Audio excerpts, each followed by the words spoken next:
Welcome back, everybody. You're watching Cape Rugby TV. Nice to have you with us.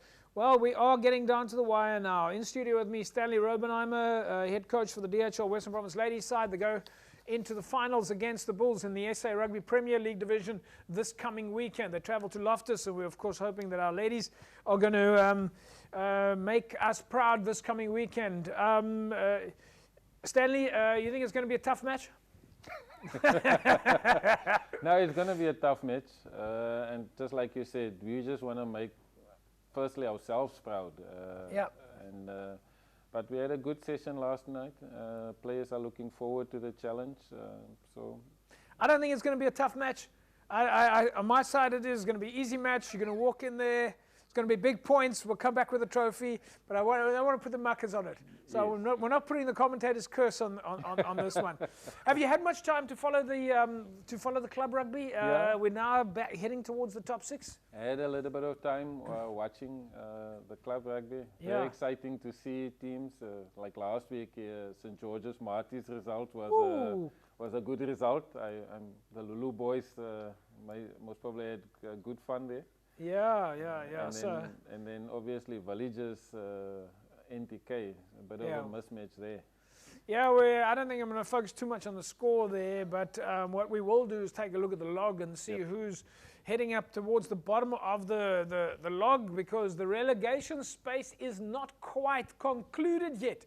Of course, the bottom 2 in each league, Super League A, B, and C, get relegated, folks, and position 13 in each league has to go to a playoff against the third place position in each one of the league. So I hope you understand that position 13 by the end of the season, position 13 on the log is going to be playing against position 3 in Super League B, and the same for Super League B versus Super League C. Our first half highlights now. Brankenfell up against Kuilsriver. Let's take a look.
Right, there we go, folks. So, of course, the match then between Brankenfell and Kuilsriver. Jerome Stanley. It's both Brankenfell and Kuilsriver have had an interesting season so far. For Brankenfell on the verge of the sixth there, Kuilsriver trying to make sure they stay out of the bottom 3 or 4 there. But your thoughts on the game? Look, you could see Brankenfell set pieces dominated, very good line-out systems. The mauling, they mauled from a line-out, put a lot of pressure on Kuilsriver.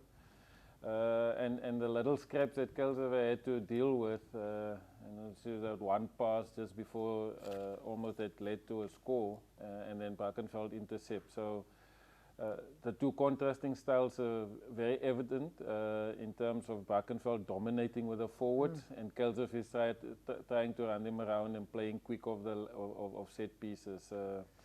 But Brankenfell just looked too dominant in that set piece. Kuilsriver still have got, they've still got to play against Villages and against Marties in the next 2 weeks. I think, in fact, that this coming weekend they'll be playing against Villages. And then next week, on the 2nd of September, they'll play against Marties. Those are going to be 2 tough games for them. They're going to have to, obviously, considering that they would have wanted to draw confidence from this game, they're going to have to be digging deep to know you've got to lift the players up. Yeah, and it's tough at the end of the season to lift the players up. But I think in Oki they've got a very good coach that's got the ability to lift their team, and obviously to give them the confidence. If you take the St. George's Marties results, anything is possible against Marties, I suppose now. So well, I think there's probably a lot of people talking about that. But I mean, I suppose there's also a lot of people saying like you can't think that anything is guaranteed in Superliga anymore. And that's the beauty of our club rugby. There's just no guarantees. It doesn't matter where on the log you are. We're almost like the English soccer league, that the bottom team can beat the top team. And I think that's the attitude that Kuilsriver must just take and go into that last 2 games. So if I look at that game there, I mean, we're still going to look at the second half as well. But for Brankenfell, how difficult do you think it would be for them right now, knowing that they're sort of in the middle of the table? They've still got UWC and Villages coming up. Because when you're in that sort of, call it the no man's zone, you're not going to go up to the top 6, although we still have to check the logs. But you're away from the relegation space. You start playing for spirit, you start playing for pride, you start playing to make sure the team and the club is happy and has got a good vibe. Look, I think Brankenfell would be happy for the season already. So they're so happy to be mid-table. They don't need to fight to go down or come up or play in the top 6. I think for them, and there's an opportunity for teams, I think, because they're not so focused on any. They just going through the season now. I hope it's not the case, but it's very easy to fall into that groove that you're just happy to be where you are now and finish your commitment for the season. Yeah, you know, if one looks at it mathematically, we'll take a look at the log just now, but both False Bay and UCT are still in a position, I think, with 1 or 2 games left. Both at least False and Brankenfell, that if the teams above them were to lose every game for the rest of the season, you know, if UCT lost every game for the rest of the season, if Villages, you know, then Brankenfell would potentially still. So if Villages and UCT had to lose all of their games, they could still mathematically squeeze in. But of course, you know, we're talking about a very long shot here where you're hoping that your opposition. This is again just shows that you got to take control of your destiny. And you have to do it early in the season. Because you don't want it to be in somebody else's hand. Because if you look at UCT, their last game is in NTK. So you're asking a lot there from NTK and UCT, knowing that if they win that game, they might be in the top 6, for instance. So.